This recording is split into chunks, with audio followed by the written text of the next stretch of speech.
Hello, everyone, and welcome to the Business of YouTube podcast. Today we have Nick Cicero. You probably have seen him multiple times in multiple chats in LinkedIn, YouTube.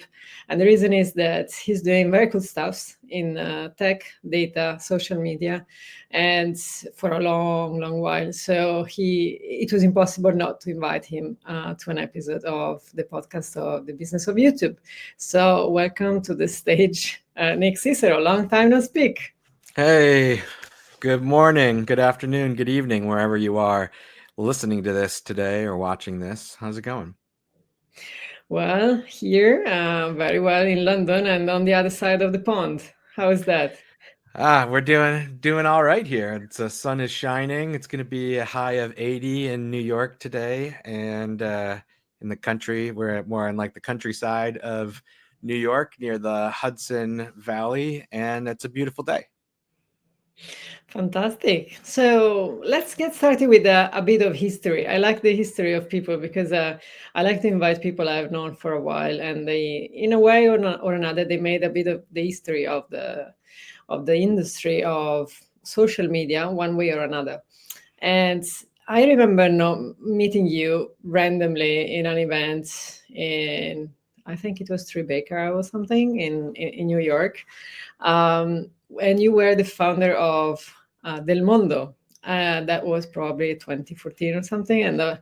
after a few years, then I found you like again and then again. And then I was like, okay, this guy knows his stuff.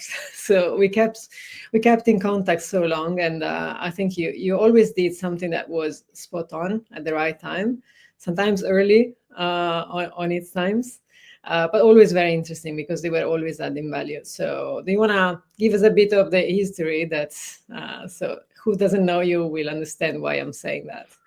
Sure. Well, thanks for that awesome introduction. I'm going to have you open up for me every time I have to go and speak. But I started in, I started out really early, kind of as a native social media uh, person. So when I first entered college, MySpace was just becoming really big. Facebook had just rolled out.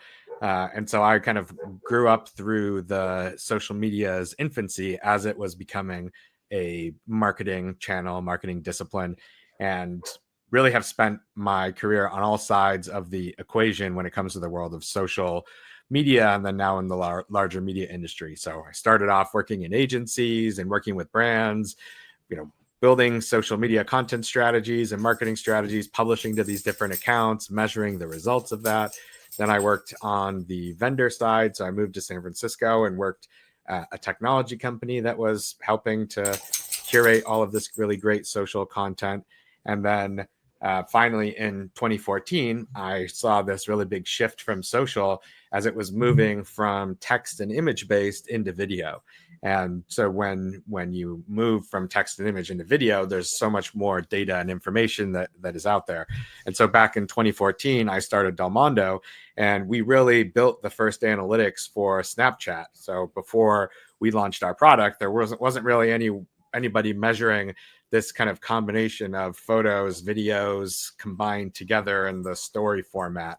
And so we launched Delmondo, working predominantly on Snapchat, and then quickly expanded into Instagram stories as they rolled that out, but then realized that there was a huge need for better cross-platform video analytics. And so Delmondo was a social video analytics company that basically brought in all of your social video data to normalize it. So from TikTok or Musically at the time, Snapchat, Instagram stories. We were the first Facebook partner for Facebook Live data. So we really saw this growth of video all the way from when it was just considered YouTube back in 2014 through Facebook's real push for growth, Twitter's push for video, Instagram's push of video. So we were right there when Facebook Watch was being launched, when Facebook was licensing sports rights and putting live Major League Baseball games or live surfing events right on their platform. So we were helping all these really great publishers, sports teams, media companies, everybody from Paramount, MTV, VH1, TED Talks, UEFA, NFL, NBA, right? Working with all these really awesome sports media and entertainment properties, helping them to centralize and streamline all of that social reporting. So we grew that business into, kind of an 8-figure revenue business that was doing really well. And then we were acquired in 2018 by Conviva. They were doing a lot of video analytics in the streaming space, and they wanted to kind of complete the third leg of the stool, so to speak, and have all of that audience measurement, content measurement, business intelligence that we brought, combined with all of their technical measurement of video that was being delivered over the internet. So what is it now? What's keeping you busy now? Yeah, so in the 2 years that I've been away since I left Conviva, I decided that I spent some time doing a lot of advising and investing in companies and doing some consulting, and still really saw that there was a huge opportunity in not just social measurement, but all content across all different platforms. So today, more than ever, podcast has become prevalent as a content format. Long form video on YouTube is more important than ever before, with YouTube being television being the number one service for YouTube here in the States, right? Beating out Netflix, Hulu, right? People are spending so much time with YouTube as their primary video consumption platform. It's also that top platform for podcasting. But even aside from that, publishing to your own OTT apps or your own streaming apps is easier than it was 4 years ago, 5 years ago. And so Mondo Metrics basically is building the content intelligence system for high volume content publishers, creators, athletes, influencers, anybody that's publishing content in mass. And so we bring together all of your social data, all of your podcast data, streaming, mobile, web data, even newsletter and other types of data into one platform. So now you can see that 360-degree view of your audience. So that includes content consumption, but it also includes solving some of the biggest problems in the industry, right? So today, if you're a podcaster and you're distributing your podcast to audio platforms like iTunes or Spotify, but also YouTube, right? You have this really big problem where your reach is bifurcated on all these platforms, and it's hard to get a true number of how well each one of your episodes are performing. So we make that really easy. We've built a matching algorithm that goes and allows you to look at all of your episodes across audio and video, any of the clips that might be associated with it. So now you have this really rich picture across social, streaming, podcast, web, mobile, where your audience is actually consuming all the content. So you can better produce, you can monetize, and essentially just grow that relationship with your fans. You're definitely the data and platform guy, and make it happen. I put them all together, make it happen. You were when we first met, and then all the time. I think that never changed. The ecosystem evolved very much, but there's still a need. What I find interesting is that you think that all these needs are met, but the needs are still there. They just evolve together with the ecosystem. It's not true that they're met, which is surprising to me, because you expect everybody like owning their data and actually leveraging those for business in a way or another. But at the end, it's not true. It's not met at all. And actually, there's a lot of scope to actually build on the top of those data. So that's why you exist, right? And Delmondo then became Mondo Metrics with Conviva in the middle. So it's evolving very much, and as well the usage is very different as well. It's back then I think it was really much for reach or just getting an idea what was going on, because nobody knew. And 2014 there was no idea of, okay, what are the numbers? What are the metrics that really matter? People didn't know. I mean, but now, where do you see now the usage? So why there is the need still of those data, and how do you see it used more into sports and podcasts, for example? Yeah, and well, I think that you bring up a good point, and that's kind of where I'm seeing the opportunity. Right, is there's twofold. One, 5-10 years ago, the types of data and analytics solutions that existed were it was very very much lots of gatekeepers. So when we first started Delmondo, we had to either get lucky or work really hard to become partners with these platforms, because they wouldn't give out certain access to data. And then we saw things like Cambridge Analytica that totally changed the way that data was provided to folks on the platforms. And in the past 10 to 15 years, more people have come onto these platforms, which means that the platforms themselves have gone through a lot of evolution in terms of like the data products that they offer to everybody on the back end. And so I think what we've seen is twofold. One, we've seen the users and the content creators themselves evolve quite a bit. And so think about somebody who's running a YouTube channel or running the digital strategy of a sports club today. If they're 30 years old, they couldn't even drink 10 years ago when we were first starting and doing some of this right now, right? And so the types of tools and the exposure that they've had to things like the Facebook Creator Studio or the YouTube Creator Studio, or this huge rise of content creators on YouTube, whereas 10 years ago there was no the equivalent was, is this what we do on television? Is this what we do with digital video? Our digital video was never really good. So like, how do we bridge the gap here? And social video has become far more successful than any web video prior to the advent of social on video, in my opinion. And so, the use case and the usage is much more prevalent. And the data has changed too, right? So as you mentioned, in previous years, it was the first struggle was just being able to get all the data in one place. So I published all these videos, this photos, these clips all together. TikTok kind of measures a view one way, Twitter measures a view another way, YouTube measures a view a different way. Like, how do I combine all of these things together? Right? And we're still seeing some people, kind of evolve from that and get to the next level, which is, I think, where we're just coming at now, which is, how do I really understand? It's not about how many views I get, but the right views, so am I finding 10,000 people that are watching 90% of my video, right? Am I finding a certain percentage of my audience is, male under the age of 25 and loves to shop at Foot Locker, right? And you can find those things now through social platforms, through viewer information, through all these other kind of capabilities that we now have with tools like Mondo Metrics and other data platforms that are out there, where now we can understand who is our audience and how long are they watching for, and the value of that audience. What types of content are they watching more than others, right? Which is another big piece of that. So phase one of social video was, hey, I just got to get the video up on all these places and then try to pull it all together. But now phase two is make it viral and make it viral. Oh yeah, gotta be viral. But now, well, it's crazy because now, literally everybody can go viral at some point, and they will for the Andy Warhol, anyway. The 15 minutes of fame. Well, it's definitely now, yeah. Like, everybody will have their 15 seconds of fame because everybody knows somebody that's had a TikTok video blow up, or a reel blow up, or somebody knows somebody who knows somebody that's a content creator.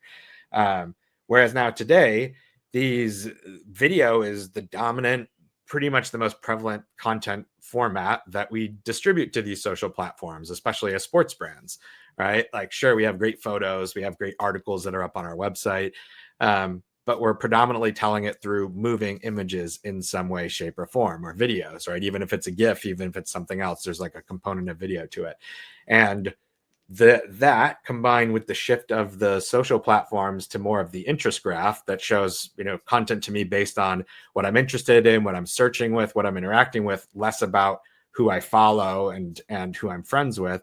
Well, that has kind of shifted this whole data and analytics on its head, where now it's no longer enough to just pull all of this stuff together, because you need to know all the other factors that are going on in that given week. So sure, it's cool that you got this many views, 1 million views, and you usually got 100,000 views in a week.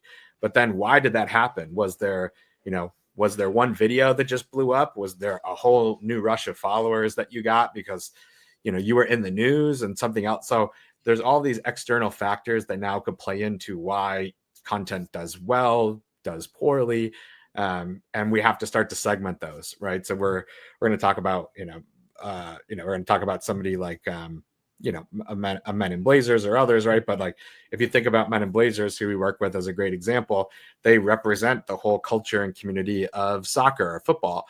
Right? And they post about Arsenal, and they post about Man City and Man U and the Jamaica men's national team. And you and I, we live on both sides of the pond, and there's going to be stuff that I follow more closely than you follow. If I see that in my feed, you're going to have a team that you like, and you're going to, stick around and watch that video about maybe, your team versus my team, right? You're going to stick around and watch that a lot longer. Or if you're, a big PSG fan now that they just won, right? Like when you see certain videos that pop into your feed about PSG, you're going to maybe jump into those and consume those more than somebody else who might be a fan of the US men's national team. And when you see those videos, you're going to dive in, and it can come on that same account. It can go out on the same channel, but they're two totally different audiences. And so that's the one thing that we've been enabling a lot of our clients to do with Mondo Metrics is we've built these really awesome content tagging and categorization features that allow you to not just identify, different types of series and different keywords, right? But we actually go deeper to automatically tag every piece of content based on the different teams that are being mentioned in it, based on the different players and the handles that they have, right? And now this allows you to have a far more diverse contextual map of your audience and of your content. And so now we're not just looking at a million views in a bucket. We're saying, hey, there's a million views and 10,000 of them came from this one, but 50,000, 100,000 of them came from this different segment of content that does really well. And so now we can actually start to figure out, okay, let's do more of this. Let's stop producing this. This video series costs us so much money to make, but it doesn't deliver the views, as opposed to this one that costs us no dollars at all. So we're kind of at that next wave where it's not just about combining all the data from all these sources. It's about then being able to understand which topics, which themes that I make on the same channels are resonating differently with different audiences, so I can program against them. And have you seen an example of smart usage of this data that is definitely way more complex than it was just the views and that's it, from a commercial point of view? Any very interesting examples? So absolutely. I'll give you a few different examples, and I'll just start with like more of a simple one. So, when we were working with a client recently, and this client was started off by just basically selling everything, right? And so they had podcasts, they had studio shows, they had TV series, and their team was basically just saying, hey, you're the title sponsor of this podcast, you're the title sponsor of this studio show, you're the sponsor over here. And so like their logo would show up when they had clips of it, right? But there was no real native branded content. And when we were doing research, both for this client's own channels, but then also with some of the competitors that they were facing, we noticed that a lot of their competitors were seeing a ton of success with historical and nostalgic content, right? So things like taking a historical Nostalgia sports clip, always works, huh? right? Nostalgia always works. And so, Always. especially on platforms like Facebook, right, that are really tuned for an older audience, an audience that definitely is more willing to comment and share if it's something that is extremely personal and nostalgic, right? Like, let's just call it what it is, the good old days. And or things, once again, like Facebook is only like 20 plus, like maybe just turned 20, right? And still pretty new in the grand scheme of things, right? And like there's tons of people who are far older than 20, right, that didn't grow up on Facebook or are now just getting on Facebook or have just got, and same thing, they look for the content in the communities that really resonate with them, and nostalgia is a perfect one for that. And so we saw that when we laid out all of their content series that they were producing, this client wasn't really producing anything that really hit on that historical nostalgia lens. And so what we said was, hey, you have all of these other different series and things that you sponsored. Well, here's an opportunity to create a digital or social only series that is more around on this day, or to remember when, and there's some concept that then is easily brandable and easily monetizable, and it's something that we could actually sell over and over. So instead of a podcast that might have a fixed time limit or be tied to the whole season, well, now we have a content series that we can run the entire year, right? There's you can always make a historical post, right? Whether it's once a week, once a month, right? You can have that as an evergreen content series, but it's one that then you can sell it based on different things. So it's the Penguins. If it's the Penguins are in season, then you could say like, here's on this day in Penguins history, brought to you by X, Y, and Z, right? Then let's say you go to the Pittsburgh Pirates, to the baseball team. Now you're covering, because it's no longer hockey season, now it's baseball season. And so now it's the same thing. On this day in Pirates history, brought to you by X, Y, and Z. And so you have this evergreen content format that performs really well, that lifts up the brand's awareness on the social platform because people like to interact with that content. And now it's a new monetizable asset that they were able to go and find. And it also, so it's a win-win, right? So when we looked at the data, we realized, one, we have this real opportunity to make content that will lift our awareness and, lift the affinity that your, fans have with you on a platform. And two, it offers a totally new option in the rate card that we never have had before, that now we could just go and sell any type of brand into this nostalgia series that's, less about, it doesn't require them to be integrated into our podcast or integrated into our broadcast show, right? It's something that we can just sell on its own, and we can use the strength of our social channels to make money off of. And so we help them understand that and realize that, hey, one, you can make this series and it's going to give you a greater lift of engagement, but two, you can make this series and monetize it, and it's not going to change any of your other numbers. It's not going to impact the performance of any of your other content. So that's kind of one example of how we took this content insight and applied it to both the content or the production team, the growth team, the team building the audience, but then also to the sales team, and everybody's happy, right? Everybody meets in the middle. Sales team's got a new asset that they can go and sell that's monetizable. The content team is really happy because it's an evergreen piece of content that is not, that's not out of context for whatever they're doing. And they're happy because the sales team's happy. So everybody's happy. And the audience is happy. So everybody. And the audience is happy because they're like, hey, now we get all this really cool historical content that we weren't seeing before. Yeah. The best part for the sports organizations, to be honest, is that, well, I've said that like probably 1 million times, and then I'm going to say another 10 million times or 1 billion times. It doesn't matter. I'm going to still say that archives are the less utilized pieces of content ever, but the ones that actually get the biggest ROI ever, for two reasons. One is, well, it's basically pure ROI because the cost is already covered. From CFO is very happy too, by the way, like not just the CRO or the CMO. But then it's any piece of content on the platforms that has not been seen by someone is a new piece of content. So anything old is new, and like we say for YouTube, like it's always prime time. Every content, for any content that is even from 50 years ago, it's always prime time if you haven't seen it, or even if you have watched it already and you want to rewatch it and rewatch it and rewatch it. So it's a lot of opportunity, and I think that if you match it up with the data, then it's easy to show it off because it's a no-brainer. When you see as well like the average watch time for this type of content, I'm actually very surprised to see what is like on YouTube, like average watch time of that content. Even if you're like betting that is actually high, like a 5 or 10 minutes, or like, and that's a high number, it could easily become 20 to 30. And the more it's going to grow actually even more, because now with connected TV, people are going to watch it as TV. So it's going to go way over that. And that's going to be on many different demographics that weren't as impacted before. So that I think that we are at that inflection point where there's a massive opportunity for growth on the longer formats. And using those data it's very important to actually decide what to do for the audience and what to do from a commercial standpoint, because really it's not really just about creating content. It's not a production thing. It's production, distribution, and commercialization. And now you can't forget about the commercialization. You have to have it. It's part of the strategy, and it's not just a nice to have. And there is the opportunity, but you need the data to back it up. And then it makes sense. It's easier to make sense.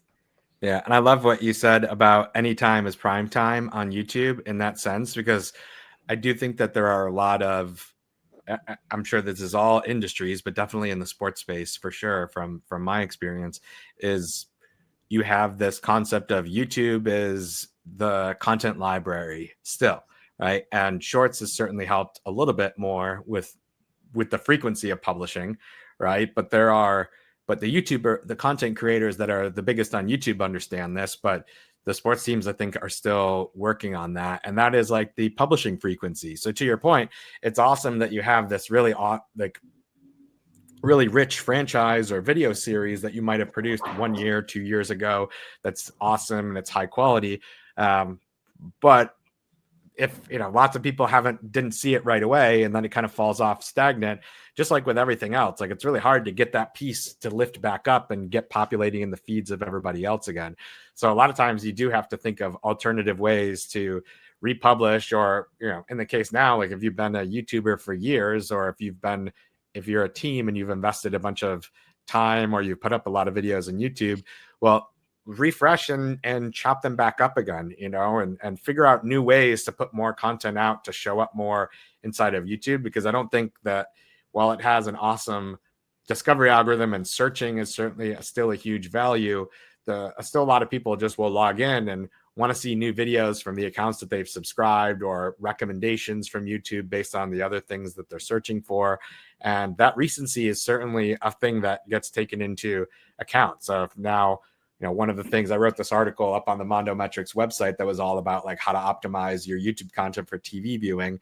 And one of the strategies we pulled straight from Vine, which is basically when all of those Vine stars were realizing that Vine wasn't going to give them passive payouts like YouTube, they all started to clip all of their Vine videos together into compilations and then go and open up YouTube channels. And it works the same. It's even working the same way today with YouTubers who have separate channels just for their shorts content.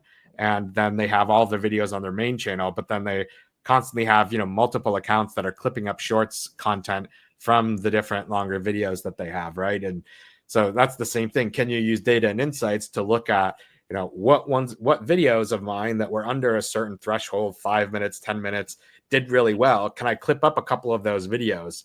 And so now it's like the top 10 best goals from Man U, or the top 10 best goals from Arsenal, right? And people are searching for those things, or searching for those clips, and you can build compilations from your own archive content that then satisfy those things that people are searching for. And now you're the one that's receiving the traffic. And once again, now that we're moving into more of a connected TV world with YouTube, well, now that's the stuff that people would sit down and see, is like a 20 to 30 minute season recap in a nutshell, where it has a lot of these high moments, or the clips from your podcast. If you're a podcaster, can you go and take the 10 tips? Like, I think Tim Ferriss does a really good job of doing this. I'm sure others are doing it as well, but I pay more attention to his.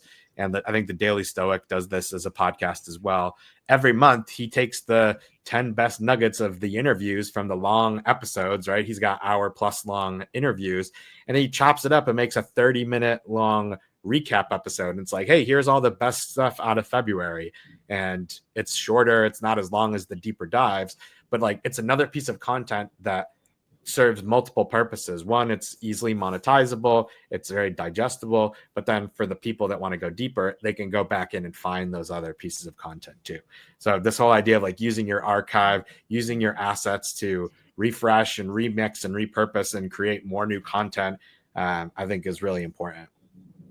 Yeah, and also there is one thing that, especially if we're talking about sports, the sport industry, everything lives into the now. When there's the game, there's the live event, which of course, like from what you're building as an industry, it's what is important, because you're selling tickets for the team tonight, or tomorrow or Sunday, whenever. But it's really on the moment. But the reality is that there's a history that is way longer. But after those 90 minutes, or whatever the length of whatever sports, it's gone. So and usually sports think that it's the live that is the rights, and that's it. Which of course the biggest amount of value is there, because that's the historical type of valuing the asset, and that was the media rights, which is one type of asset, which is definitely the most lucrative part of it. But it doesn't need to be that only. I mean, you can build on top of that and actually create different revenue streams. And by leveraging everything that was from yesterday or 5 minutes ago, if the live just finished now, anything else is new types of rights that you can monetize in very different ways. And so archive becomes everything, because those 90 minutes or whatever length of whatever game you're playing and sport you're playing, it's very limited, and you have competition on those rights, but everything else is much wider if you think about that. And you can just really, it's not just licensing to TV, which was the old model, fair enough, but still, okay, how many TVs can use that content? And now it's really about leveraging that more and more. And because of the amount of content, look at the NFL as well. They're doing with the creators. They're just Yeah. saying, go with the creators. I mean, just do whatever you want. As far as it follows some rules, then you can create that in a way that resonates to your own audience. So they get new audience, they get new content, they get new ways to revenue to generate revenue. So there are many different ways to do so, and so it's really a matter of then getting the data. And comes back to your point. It's like Yeah. why one thing or another? Where is more value than Yeah. another? And it's Where almost is like, the yeah. And I was gonna say, it's when you say it like that, the importance of owning the source content, right, and embracing, being the source is so important, right? So as you just mentioned, all of the, there's plenty of anybody and their brother is going to go and try to clip up stuff they see from television, from the NFL, even the biggest broadcasters. We see them every Sunday all competing to get the highlight clip or get this clip out there with their little 2 cents attached to it. But if you're the person who's creating that thing, same thing, like with the Arizona Cardinals, they just, we work with them, and they just released an original song for their schedule release that featured a player that had its own original music video, right? That now is like this piece of IP that plenty of, I'm sure, Cardinals fans or content creators can go and use that song, put it in their videos, right? There's obviously been people that have been trying to like clip up the interviews with the athlete, clip up the behind the scenes of making the video, right? And they become the source of the content. Same thing, right? Like with the NFL, sure, like there's the on field, but their ability to go and partner with the creators and get them access in other places. So then now everybody who wants to kind of remix or regurgitate essentially and chop it all up, well, now you're always getting credit and you're always able to commercialize it because you're the one that's kind of owning the source of that content too. Yeah, exactly. Absolutely. And now, what is next for Mondo Metrics? Well, selfishly, that was a good transition because we're going to be partnering with you guys and Buzz My Videos. So I That think we sounds very should well. talk about that. And one of the biggest, as we've been kind of talking about this, right? Like the ability to leverage your archive and your YouTube archive in particular, whether you're a podcast or athlete sports team, right? That library and the popularity of all your videos that are going to be showing up, or the episodes of your podcast, if you've uploaded like your whole podcast library into YouTube to take advantage of that traffic growth now, well, as you grow as a content creator, there's new things that are happening, right? There's new merch to sell, there's new tickets to live events, there are just new pieces of information, and you want to capture the traffic across your entire catalog of content, not just the videos that you make immediately today. Right. And so what we're pumped to be offering is the full score service as part of the Mondo Metrics offering. So now any of our Mondo Metrics clients can also tap in and take advantage of all the really great features of full score to be able to automatically update your descriptions and your links and your annotations on those podcast episodes, on the YouTube videos, going back as long as you have your archive. Right. And that means that now you don't have to have a person sitting there trying to update every single YouTube video. You can actually just make a one click and update all of those videos to the latest link of the product that you're selling on your Shopify store, the latest tickets to your season, you just did your schedule release and you want to push season tickets out to everybody that might be watching any of your YouTube videos. You want to push them to download the latest episode of your podcast on an audio feed or sign up to your newsletter. Well, now you don't have to go in and update every last little video. Now with the one click button, you can basically go and activate all of that, and always make sure that your entire audience, no matter what video they're on in your catalog, is always seeing the freshest offers, the newest offers that you're serving to them. And then obviously you can measure all of that through Mondo Metrics. If you're allowing them, you're pushing them through to your website or to your newsletter, then Mondo also tracks it that way. So you can enrich all that data with awesome first party audience data.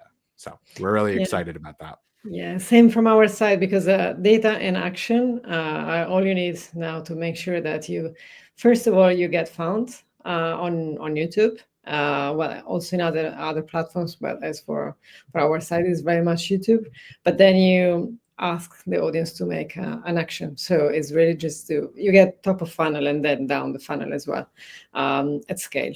And then that's where technology really makes a difference. And you were mentioning Fusco, which I'm just explaining if anybody is not familiar with the brand. Fusco is our AI YouTube growth platform, where you can have both the problem and the solution for optimizations. That is exactly what Nick was saying.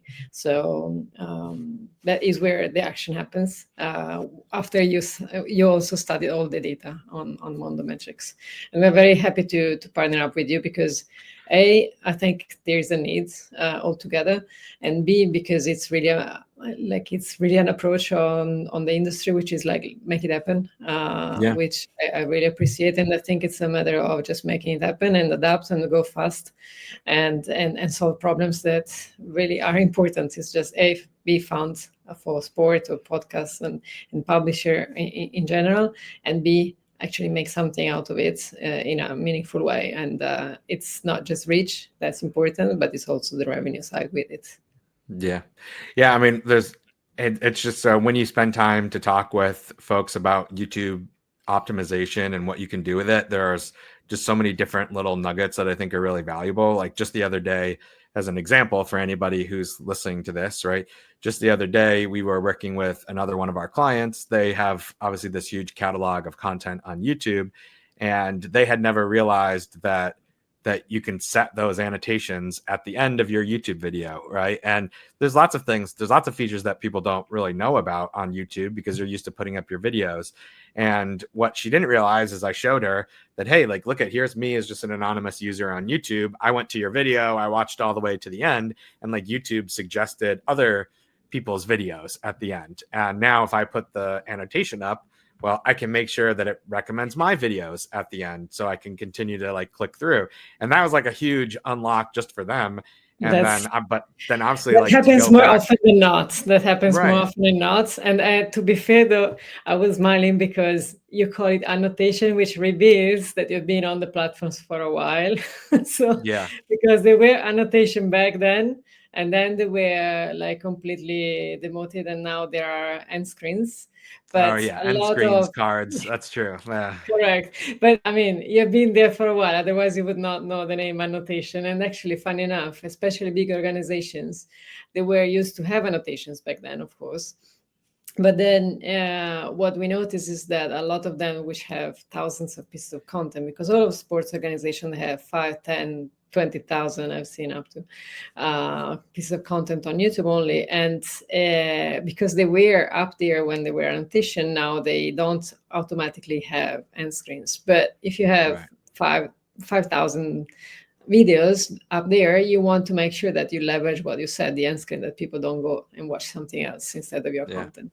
So that's exactly why we exist. It's like one click, it goes everywhere and forget about it. So you make sure that you have the end screens where the annotations were. But sorry, I was smiling because annotations, that means that you were there like a long time ago. Oh yeah, I'm OG.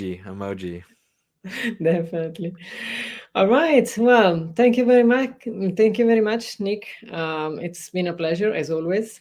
And I'm looking forward to see the development of Mondo Metrics because I think you have a really great product and the grit to make it happen. So, and thank you for partnering with us. It's a pleasure to work together. Yes, we're super excited. And thanks as always for the great conversation. I love talking to you. Same here. And I'm sure that there are going to be more and more. Only. Thank you, Nick. Only. Bye-bye. Thank you, everyone. All right. Take care. Ciao. Bye-bye.